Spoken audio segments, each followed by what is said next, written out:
ibintu byose bimeze neza kandi biragenda neza. Ndabona mumeze neza kandi musa neza murakeye. Imana ibaheze umugisha cyane. Haleluya. Rero reka tubwirize bizabe byiza iyo twubishije mu mbere, hanyuma rero nyuma tukaza gucelebratinga kandi tugende muri no mudu yo guhimbaza. Nabyo bizoba byiza, ariko kandi bizoba byiza cyane ariko tubanje kumva ijambo. Rero reka dusome muri Yohana ibice 8, Yohana 8 no kuri 32, hanyuma tubi nawe aturebere Yohana toujours 14 uhere ku murongo wa mbere ugarukirize ku murongo wa 6. Reka dusome hano Yohana ibice 8 umurongo wa 32. Bibiliya yavuze ngo namwe muzamenya ukuri kandi ukuri niko kuzababatura. Amen. Amen. Dusome Yohana ibice 14 duhere ku murongo wa mbere. Ntimuhagarike imitima yanyu, mwizere Imana nanje munyizere. Mu rugo rwa data harimo amazu menshi, yaba adahari mba mbabwiye, kuko ngiye kubategurira hanyu. Kandi ubwo ngiye kubategurira hanyu nzagaruka mbajani wanje, ngo aho ndi namwe muzabeyo.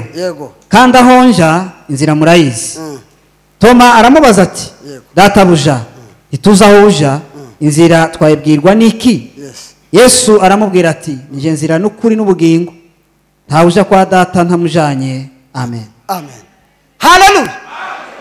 Umutwe w'amagambo uravuga ngo Yesu nk'inzira n'ukuri n'ubugingo. Amagambo atatu.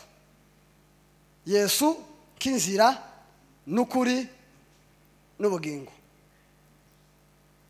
Haleluya. Mbere tubanje gushima Imana kuba turi hano. Imana yadushoboje tukaba twahageza amahoro. Imana ishimwe.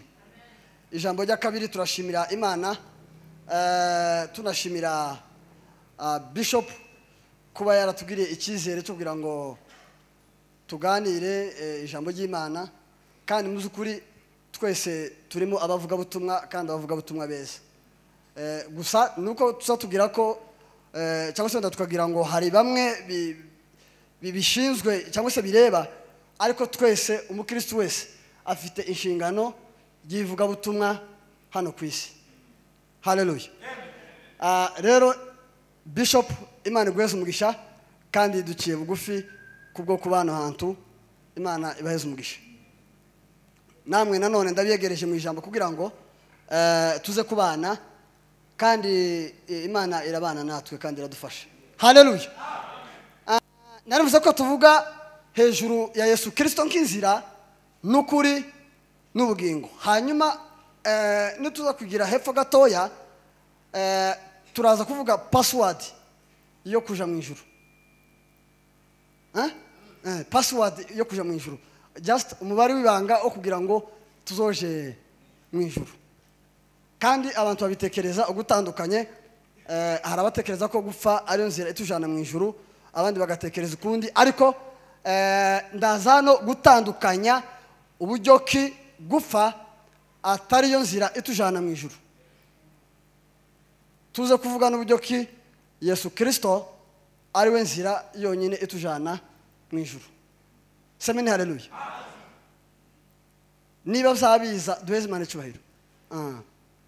Haleluya. Aya magambo twasomye hano muri Yohana ibice 8:32 ni Yesu arimo kubwira abayuda. Arababwira ngo namwe muzamenya ukuri kandi uko kuri niko kuzababatura.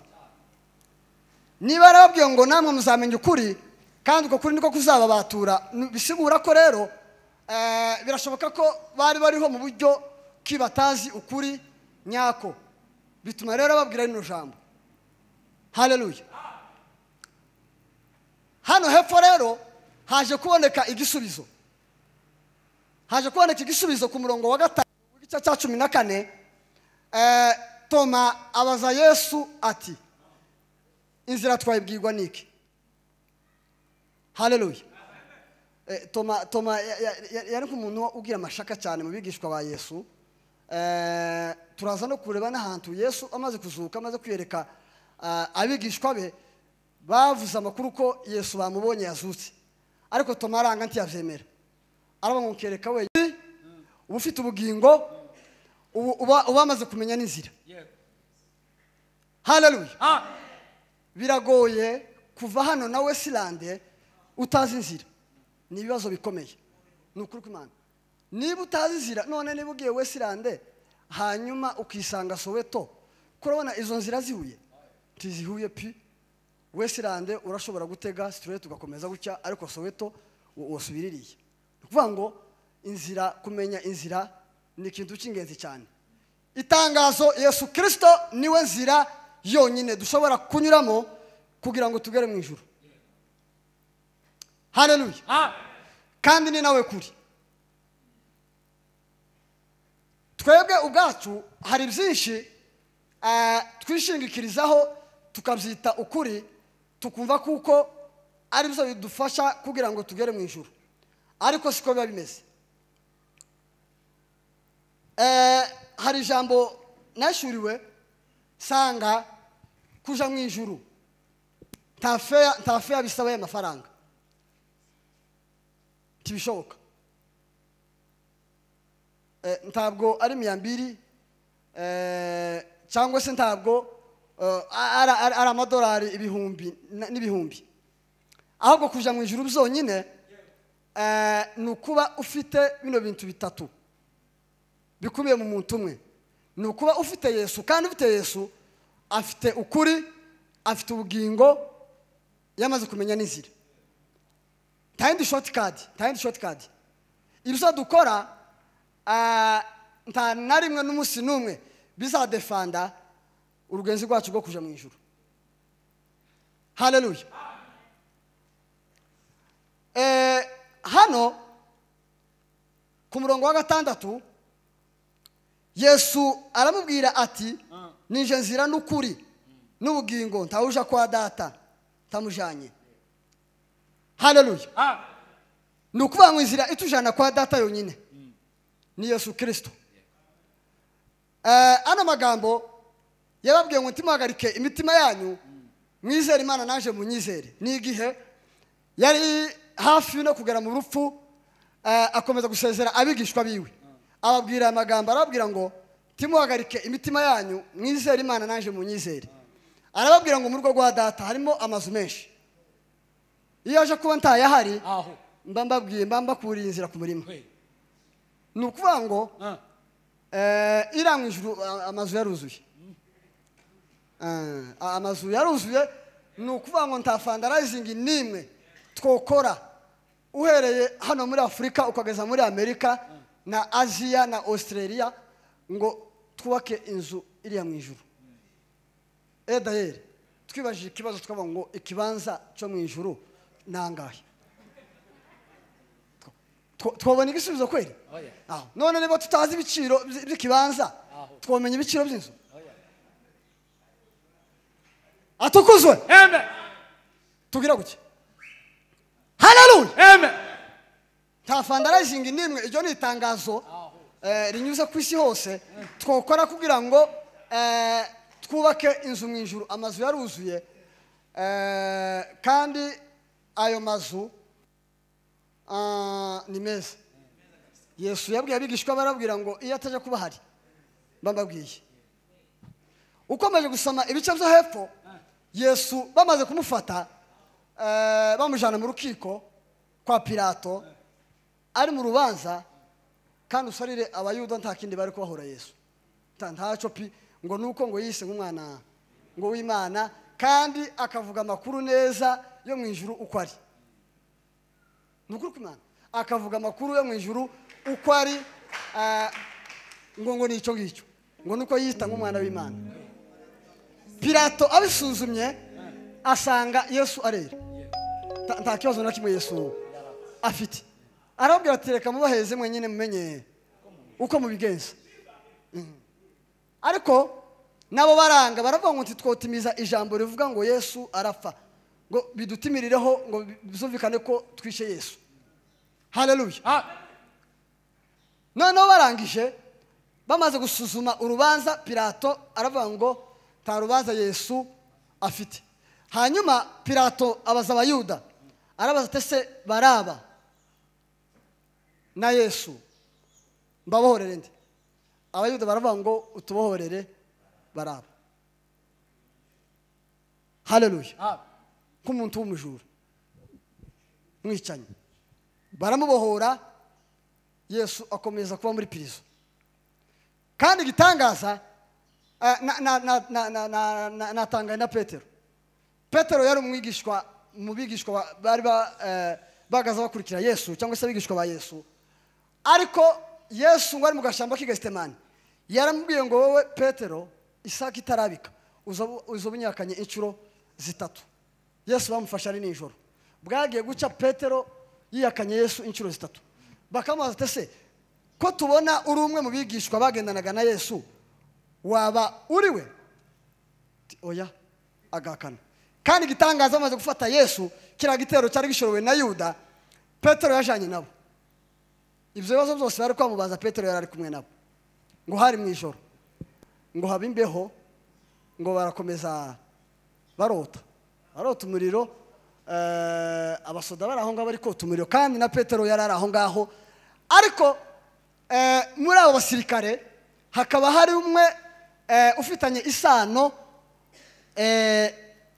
na yes, umwe Petero yari yakebye ugutwi, yari ahari harimo umwe n'uwo bafitanye amasano. Urumva ariko keka ko Petero ari mu bigishwa ba Yesu, ariko Petero bamubaza agahakana akavuga ngo sindi mu bigishwa ba Yesu. Yes. Ngo ivugo yawe yonyine n'ingendo yawe ukugenda uri mu majepe ya Yesu ngo yashye. Uko ndi mutangaye na Petero yeme gusa nyine titwo mubwira ngo turamugaye, ariko nta kundi mureke tuzoza twihagararaho mu guhamya Kristo. Haleluya. Ureke icyuzi uzaza ukidefanda bigere aho uzira ukuri kubera Kristo. Haleluya. Password turigarutseho yo kuja mu ijuru n'ukwizera Yesu Kristo. Haleluya. Nta bintu byinshi by'ibigagiro ngo wenyine umve ko ufite stress y'ibintu byinshi. Mu gitabo cy'Abaheburayo, niba yes, Abaheburayo igice cya mbere umurongo wa 8 niba ntibeshye, sorry, Abaroma. Kaga dusomere Abaroma igice cya mbere umurongo wa 8.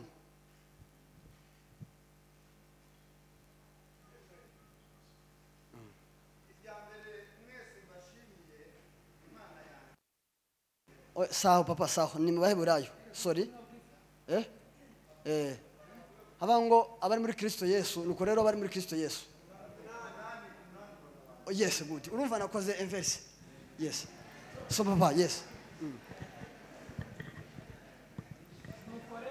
Biri iravuze ngo nuko rero abari muri Kristo Yesu tateka bazacirwaho, kuko itegeko ry'umwuka w'ubugingo bwo muri Kristo Yesu ryababatuye ububata bw'itegeko ry'ibyaha n'urupfu. Hallelujah. Amen. Dose mana cyubahiro. Atokuzo. Nuko rero abari muri Kristo Yesu tateka bazacirwa. Ubundi ninda guciriyeho iteka kandi wizera Yesu Kristo. Tashobora kuba ari wowe wenyine. Hallelujah.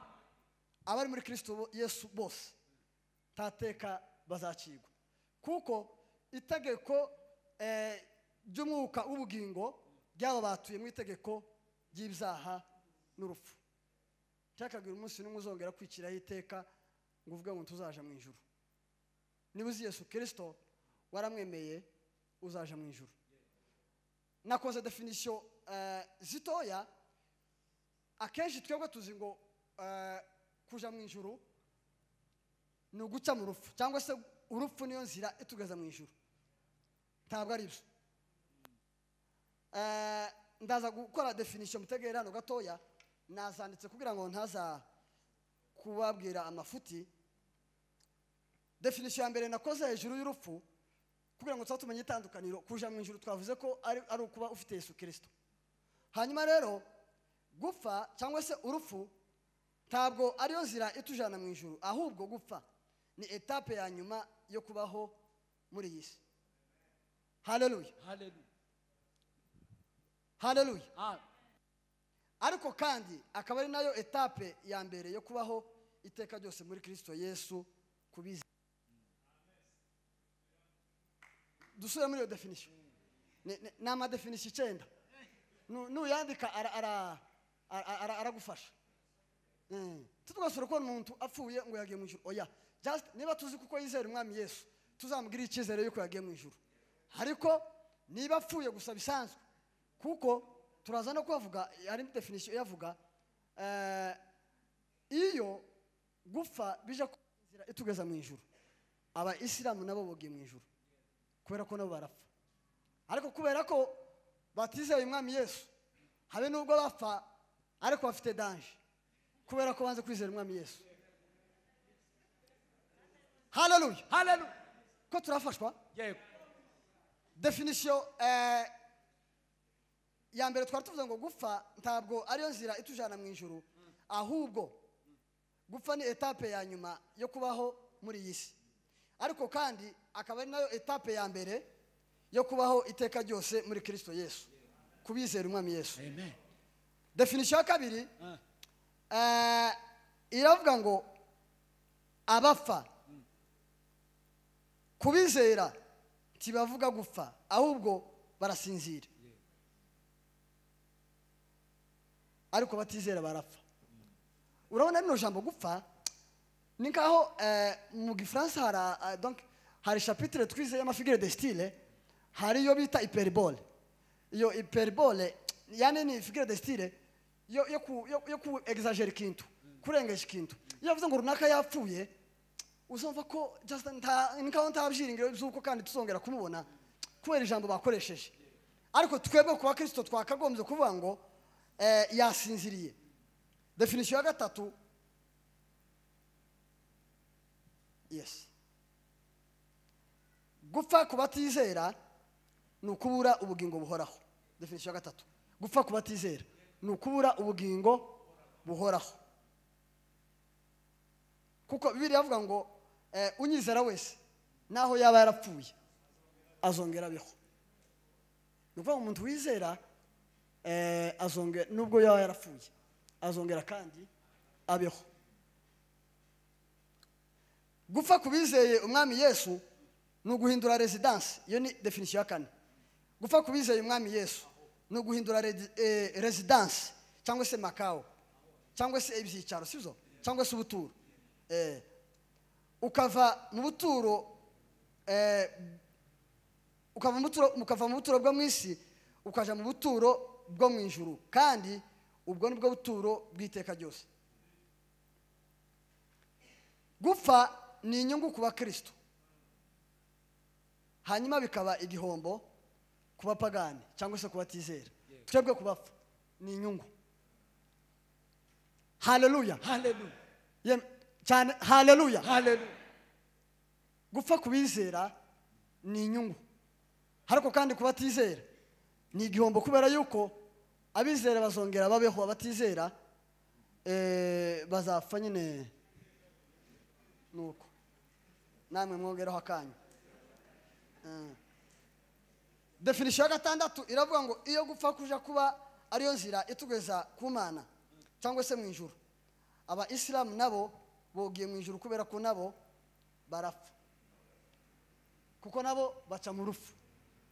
Ariko rero niba temera umwami Yesu bazapfa iteka ryose. Hari ukubaho iteka ryose no gupfa iteka ryose. Gupfa iteka ryose ni ugupfa utizeye, hanyuma kubaho iteka ryose nabyo ni ugupfa wizeye. Tubisiko. Definition ya karindwi, gupfa kubizera yes niko twabivuze. Gupfa kubizera nikaho ino definition nayisubiyemo gupfa kubizera ntibibaho ahubwo bavuga gusinzira igifaransa nicyo kiza kivuga neza aho kuvuga ngo umuntu yapfuye bazavuga ngo ili nous a quitté yadukuwemo yatuvuyemo iyo ni figure de style baza bita ngo ni euphémisme ni euphémisme baza bavuga ngo ili nous a quitté iyo euphémisme iza yorosha inyito kugira ngo yani ureke ku exagera enfe izigabanya ubukana bw'ijambo yes aho kuvuga ngo quelqu'un est mort cyangwa se quelqu'un est morte uravuga ngo ili nous a quitté yadukuwemo il n'est plus takiriho il nous a précédé yatubanjirije il nous a abandonné cyangwa se il a rendu son âme à Dieu. Hallelujah. Aya magambo afite imbaraga impamvu nanditse zino definition urabona nashotse zifata mu mutwe ariko nabyanditse kugira ngo nawe nuza kuzikenera uze kuzandika gupfa definition 8 gupfa ni absence totale y'umuntu hano ku isi ariko bikaba presence definitive mu bwami bwo mu ijuru gupfa nukubura gupfa nukubura burundu hano ku isi abantu tibazongera kukubona abantu tibazongera kukubona uko niko gupfa haleluya ariko kubizera ikaba presence definitive yo kubaho iteka ryose ese ko birumvikanye gupfa nukubura burundu hano abantu tibazongera kubona image yawe ariko kubizera umwami Yesu wabuze hano mu isi ariko kandi mu ijuru uzabaho iteka ryose kandi abizera yes ngiri definition y'icenda gupfa kubizera umwami Yesu no gupersista rero hano nakujemo verbe zibiri verbe persister na verbe exister ndazisobanura zombi kandi birumvikana persister ni gukomeza c'est la continuité d'existence persister ni gukomeza kubaho ni ukuvuga ngo abizera nyuma yo gupfa bazokomeza ba persister bazokomeza babeho ariko tukiri hano mu isi nous existons turiho turiho exister ni ukubaho by'agateganyo hanyuma persister ni gukomeza kubaho iteka ryose dusoreje ku ijambo rivuga ngo Yesu Kristo niwe nzira n'ukuri n'ubugingo tawuja kwa data atamujanye fair cyangwa se password yo kuja mu ijuru no kwizera umwami Yesu ijambo